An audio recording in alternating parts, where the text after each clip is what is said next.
Hey all, it's Blue, and I'm back with yet another Feral video. In this video, we'll be talking about the legendaries that are available in Shadowlands. As the expansion continues to get closer to release, I am expecting Feral to either receive some minor buffs or tuning of damage, as Feral currently is performing quite poor compared to other classes on the beta. In order to make this video relevant now, and after the possible future changes or buffs to Feral, I will be going into detail about specific legendaries so you can know what is strong currently and what may be strong after any possible changes.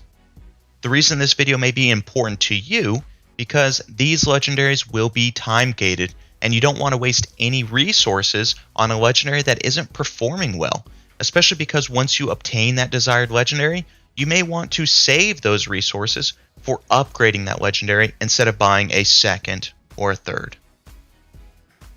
I'm going to start with Eye Curio because I think that overall, as a community, a lot of people are going to want to run this legendary. And if you know anything about me, I just love to piss the community off. And that is because currently Eye Curio isn't performing as well as some of Feral's other legendary options. Eye Curio says, clear cast abilities generate 25% of their energy costs, and your maximum energy is increased by 60. Essentially, this legendary will be fixing a big issue that Feral has when undergeared, and that is of being starved of energy. It fixes this issue with providing a huge amount of upfront energy, as well as a small portion of energy over time in the form of clear cast abilities, giving back a small portion of the energy cost. I personally like to call this legendary the Burst Legendary, because really all it provides is a short burst of damage by giving you the ability to spam a few more spells than you would normally. Where the legendary falls short is over long periods of time. You will still eventually be starved of energy, and essentially at that point, the only benefit you will be receiving from this legendary is a small energy gain from clear cast abilities. It is at this point, once the burst is over and you are starved of energy, that you will see other legendary options shine forth as greater DPS over longer periods of time. If you're still not convinced, that is totally fine. Then I would suggest using this legendary with the talent Moment of Clarity. This legendary and talent combined will only solidify your upfront burst damage in the forms of making your swipes or shreds hit harder. There are a few downsides though to using the Moment of Clarity build, even though it does work very well with this legendary. Now I know a lot of people are not a fan of the new blood talents and are wanting to use Moment of Clarity, but sadly in a dungeon scenario, the majority of your overall damage will be in the forms of your rips from your Primal Wrath casts, which normally would be buffed with the new talent Blood Talents. By choosing Moment of Clarity over Blood Talents, you are choosing to move a portion of your rip damage instead into your swipes.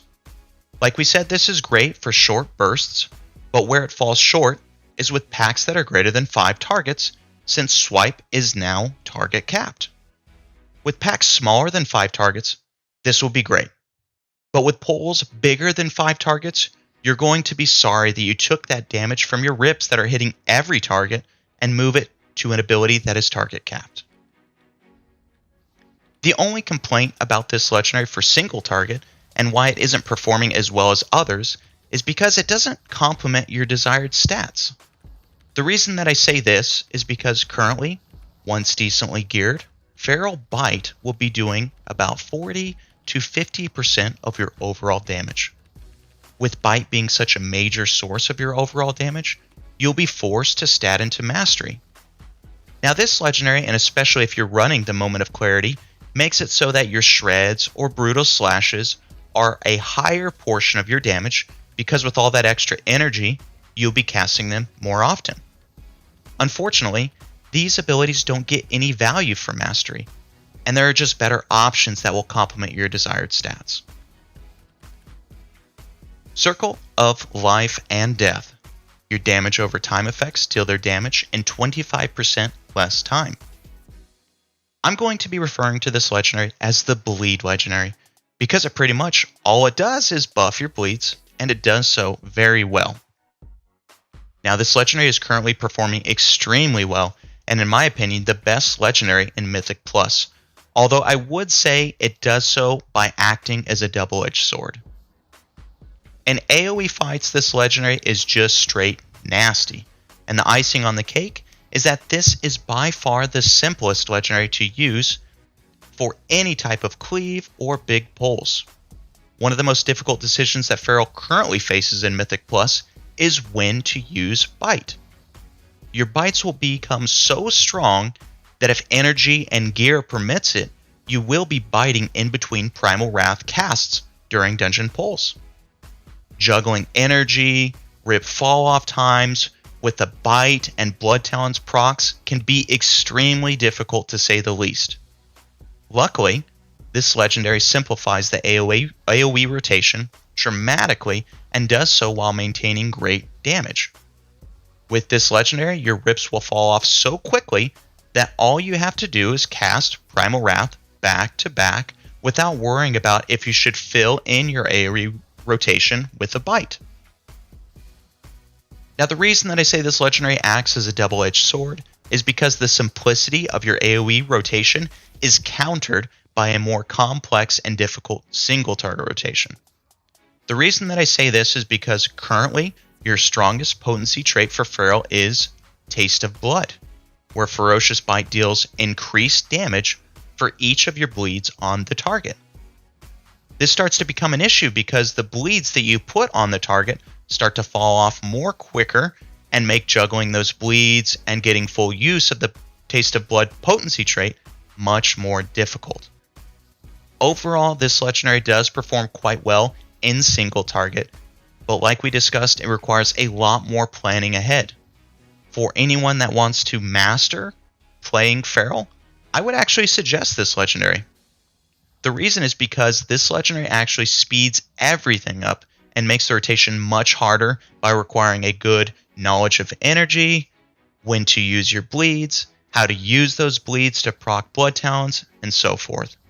If you ever get the chance to practice with this legendary, and then down the road, let's say swap to a different one, possibly for raid, it will make everything so much easier.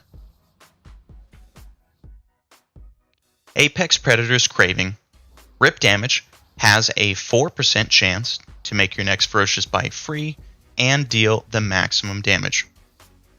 Alright everyone, I know it's awkward to say this, but currently this legendary is our best single target legendary, as well as the second best Mythic Plus legendary, and it is completely RNG.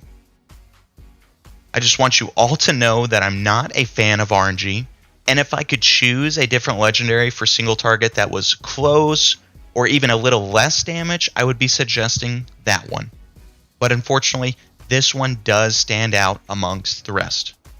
Now, although I'm not a fan of RNG, I do have to be honest, and this is actually a really fun legendary to play with, and I am happy that it is currently performing very well.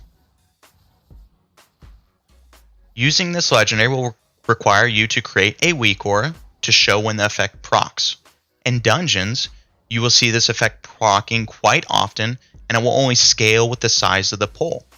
This legendary also gives Feral the option to have their AoE rips buff the damage that we can put into a primary target. When I had run this legendary in my dungeons, I found that where Rip was usually doing a huge portion of my overall damage, that Bite now not only was competing with Rip, but bypassing it. This legendary also has a really nice overlooked benefit, especially in AoE pulls, of preventing you from being starved of energy. This is because with the talent Soul of the Forest, every free bite that procs will also be returning 25 energy.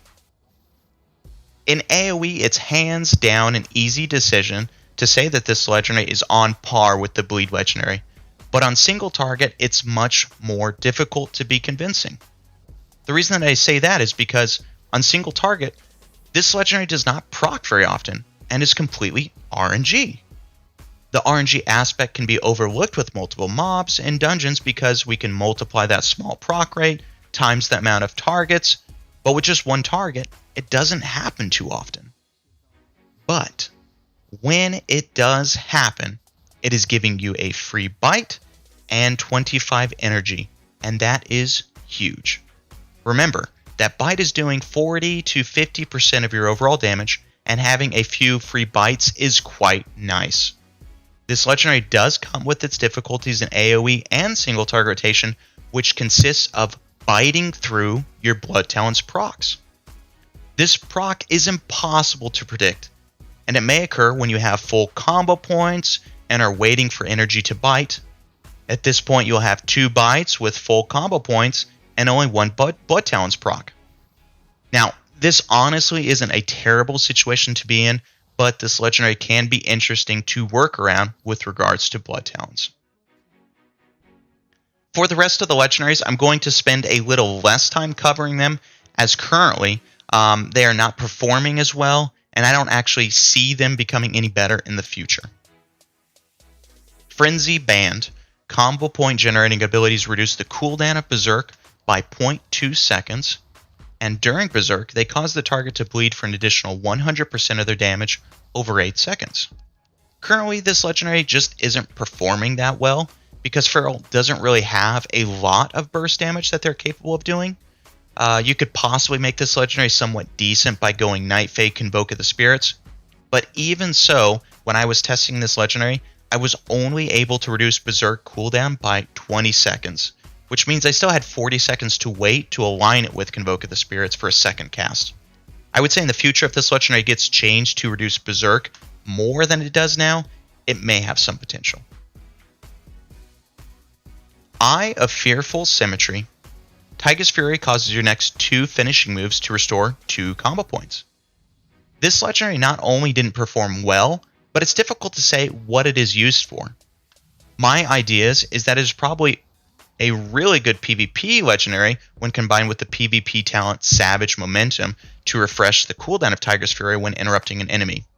This and the fact that this legendary doesn't really work well with Blood Talons or Moment of Clarity makes me think it's to assist with bursting PvP targets when combined with Feral Frenzy.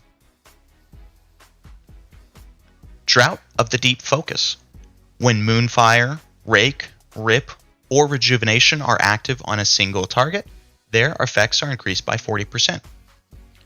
Now, I know there are quite a few individuals out there that just want to make a Feral Bleed type of build, but unfortunately with how Feral is currently played, there is no way to do so and be competitive.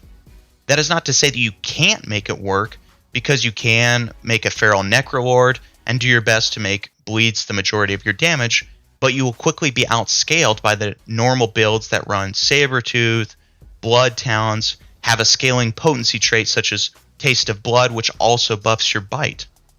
If in the future Feral receives a new potency trait that makes Feral bleeds scale, then it may be a possibility, but for now the only use I can see for this legendary is for dueling, because even in PvP arenas, Feral will be spreading their bleeds.